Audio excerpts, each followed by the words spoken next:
Moving on, hundreds of law enforcement officers have mobilized across Washington as thousands of supporters who refuse to accept President Donald Trump's election loss flocked the nation's capital to protest and put the final stamp on President-elect Joe Biden's victory. Take a look. Hundreds of Donald Trump supporters began massing in Washington ahead of a protest called by the outgoing U.S. president, who has refused to concede defeat in the November 2020 election. Law enforcement in Washington, D.C. blocked off streets before pro-Donald Trump rallies in the U.S. Capitol. Thousands of the president's supporters are protesting the 2020 election result in Washington streets ahead of the Congress certifying Democrat Joe Biden's electoral victory today. Coming from all corners of America, the demonstrators said they had answered Trump's appeal to gather in the Capitol when the U.S. Congress is expected to vote to finalize President-elect Joe Biden's election victory.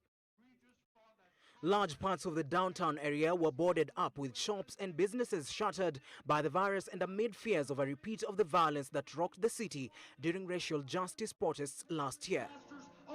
Trump has refused to accept his election loss, making repeated and unfounded claims of fraud or vote rigging in the states where he was narrowly beaten.